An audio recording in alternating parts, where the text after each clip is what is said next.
வணக்கம். இந்த வீடியோவில் நம்ம எதை பற்றி பார்க்க போகிறோம் அப்படின்னு கேட்டிங்கன்னா 1954 ஜப்பானில் இருக்கிற ஒரு ஏர்போர்ட்டில் ஒரு மனிதர் வந்து இறங்குறாரு.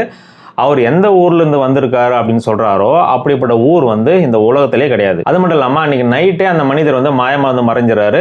ஸோ அந்த மிஸ்ட்ரி இன்னைக்கு வரைக்கும் தொடர்ந்து நீடிச்சிட்டு இருக்கு. ஸோ இவர் சில பேர் வந்து என்ன சொல்கிறாங்கன்னா, இவர் வந்து பேரலல் யூனிவர்ஸ்லேருந்து ட்ராவல் பண்ணி வந்திருக்கலாம் அப்படின்னு சொல்லிட்டு இருக்காங்க.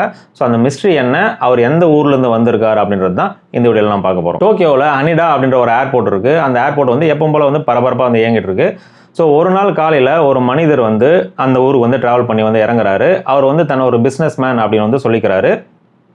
ஸோ எல்லாம் வழக்கம் போல் அந்த இமிகிரேஷன் செக்லாம் வந்து பண்ணும்போது அந்த ஏர்போர்ட் அத்தாரிட்டிஸ் வந்து தூக்கி வாரி போடுது. என்னன்னு பார்த்தீங்கன்னா, அவர் எந்த ஊர்லேருந்து ட்ராவல் பண்ணி வந்திருக்காருன்னு அதில் மென்ஷன் பண்ணியிருக்கோ அப்படி ஒரு ஊர் வந்து இந்த உலகத்திலே கிடையாது. ஸோ அதை பார்த்துட்டு அவர்கிட்ட வந்து விசாரிக்கிறாங்க. இப்படி ஒரு ஊர் வந்து இந்த உலகத்திலே இல்லையே, நீங்கள் எங்கேருந்து வந்திருக்கீங்க அப்படின்னு சொல்லி கேட்கும்போது, இந்த ஊர் வந்து 1000 வருஷத்துக்கு மேலே இருக்குது, நீங்கள் இன்னும் இல்லைன்னு சொல்கிறீங்க அப்படின்னு சொல்லிட்டு அவர் வந்து அந்த அத்தாரிட்டிஸ் கிட்ட வந்து வாக்குவாதம் பண்ணுறாரு. சரி, நீங்கள் எங்கே இருக்குது இந்த ஊரை சொல்லுங்கள் அப்படின்னு சொல்லிட்டு மேப்பையும் வந்து காட்டுறாங்க.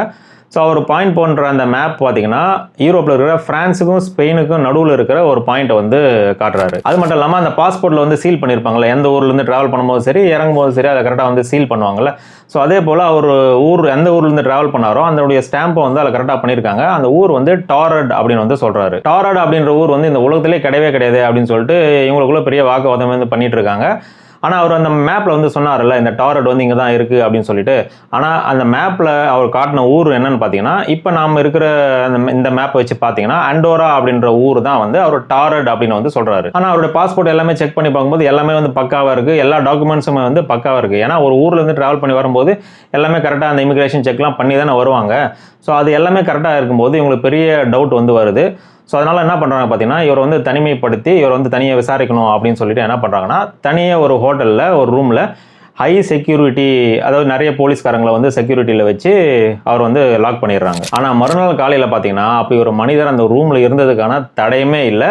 திடீர்னு வந்து மாயமாக வந்து மறைஞ்சிடறாரு. இது வரைக்கும் அவர் எங்கே போனார் என்ன ஆனாருன்னு சொல்லிட்டு இது வரைக்கும் கண்டுபிடிக்கப்படவே இல்லை.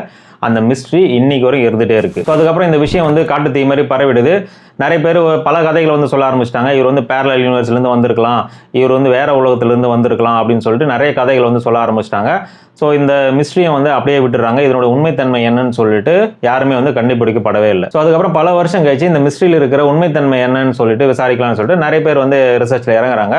ஸோ அதுக்கப்புறம் தான் தெரிய வருது, இந்த கதை நடந்தது என்னமோ உண்மைதான், ஆனால் இது வந்து மிகப்பெரிய ஃப்ராட் கேஸ் அப்படின்னு சொல்லிட்டு தெரிய வருது. ஆக்சுவலாக இந்த கதை நடந்தது வந்து 1954 கிடையாது, 1959 தான் வந்து இது நடந்திருக்கு அப்படின்னு சொல்லிட்டு கண்டுபிடிச்சிருக்காங்க.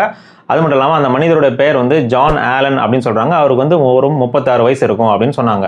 அது மட்டும் இல்லாமல் அவர் வந்து நிறைய நாடுகளுக்கு வந்து ஃபேக்கான பாஸ்போர்ட் யூஸ் பண்ணி வந்து ட்ராவல் பண்ணியிருக்காரு அப்படின்னு சொல்லிட்டு கண்டுபிடிக்கிறாங்க. ஸோ அதே போல் தான் 1959 ஃபேக் பாஸ்போர்ட் யூஸ் பண்ணி ஜப்பானுக்குள்ளேயும் வந்து நுழைஞ்சிடறாரு.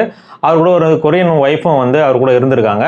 ஸோ நிறைய ஊர்களை சுற்றி பார்த்துட்டு அப்புறம் அவர் ஹோட்டலிருந்து தங்கி இருந்த ஹோட்டலிருந்து காலி பண்ணிக்கிட்டு தன்னுடைய சொந்த நாட்டுக்கே போகலாம் அப்படின்னு சொல்லிட்டு முயற்சி பண்ணுறாரு. ஸோ அப்படி முயற்சி பண்ணும்போது அவருடைய ஹோட்டலில் தங்கி இருந்தார்ல, ஸோ அங்கே வந்து தங்கினதுக்கான சார்ஜ் வந்து கேஷாக கொடுக்கறதுக்கு பதிலாக வந்து செக்காக வந்து கொடுத்துருக்காரு. ஆனால் அந்த செக்கு வந்து பவுன்ஸ் ஆகி செக் ஃப்ராடு கேஸில் வந்து அவர் அரெஸ்ட் பண்ணுறாங்க. ஸோ அந்த செக் ஃப்ராடு கேஸில் தான் பார்த்தீங்கன்னா இவர் வந்து 1 வருஷம் வந்து ஜெயில் தண்டனை வந்து கொடுத்துட்றாங்க, ஜெயிலுக்கு அனுப்பிச்சிடுறாங்க. அவருடைய கொரியன் ஒய்ஃபை வந்து நாடு கடத்தி அவங்க சொந்த நாட்டுக்கே வந்து அனுப்பிடுறாங்க. அதுக்கப்புறம் என்ன ஆனார், அந்த ஒய்ஃப் என்ன ஆனாங்கன்னு சொல்லிட்டு அதுக்கப்புறம் எதுவும் தெரியல. ஸோ இவர் ஜெயில் அனுப்புனாங்கல்ல, அவர் என்ன பண்ணியிருக்காரு பார்த்தீங்கன்னா, அங்கே இருக்கிற ஒரு கிளாஸ் பீஸ் எடுத்து தற்கொலை முயற்சி வந்து பண்ணியிருக்காரு. ஸோ இமீடியட்டாக பக்கத்து இருக்கிற ஹாஸ்பிட்டலில் வந்து அவரை தூக்கிட்டு போகிறாங்க. ஆனால் அந்த ஹாஸ்பிட்டலில் வந்து ட்ரீட்மெண்ட் கொடுத்தும் அவர் வந்து இறந்துறாரு. ஆனால் அந்த மனிதர் உண்மையாலே எந்த நாட்டு சிட்டிசன் அப்படின்றது இது வரைக்கும் தெரியவில்லை. அவங்க ஒய்ஃபை வந்து அதுக்கப்புறம் தேடி பார்க்குறாங்க, அவங்களே வந்து கண்டுபிடிக்க முடியல.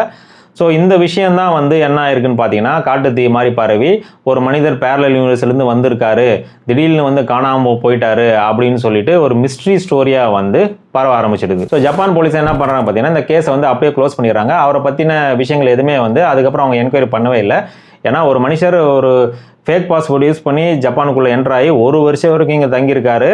அது வந்து ஒரு ஃப்ராடு கேஸில் தான் வந்து நம்ம அரெஸ்ட் பண்ணியிருக்கோம், அதனால தான் வந்து இது தெரிய வந்திருக்கு அப்படின்றதுனால அது வந்து அவங்களுக்கு ஒரு பெரிய அசிங்கமாக இருக்கும் அப்படின்றதுனால இந்த ஸ்டோரி வந்து மிஸ்ட்ரி ஸ்டோரியாகவே இருந்துட்டு போட்டோம் அப்படின்னு சொல்லிட்டு ஜப்பான் போலீஸ் அதை கேஸை வந்து க்ளோஸ் பண்ணியிருக்காங்க அப்படின்னு சொல்லிட்டு தெரிய வருது. என்னதான் இந்த கதை வந்து உண்மையாலுமே ஒரு ஃப்ராட் கேஸ் அப்படின்னு சொன்னாலுமே கூட இதுக்கு முன்னாடி சொன்ன மாதிரி ஒரு மனுஷர் பேரலல் யூனிவர்ஸ்லேருந்து வந்து தான் காணாமல் போயிட்டார் அப்படின்னு சொல்லிட்டு தான் இன்னுமே வந்து நிறைய பேர் வந்து நம்பிட்டு இருக்காங்க. ஸோ இப்படி தான் நிறைய வதந்திகள் வந்து பரவும் போது அதனோட உண்மைத்தன்மை வந்து வேறையாக கூட இருக்கலாம்.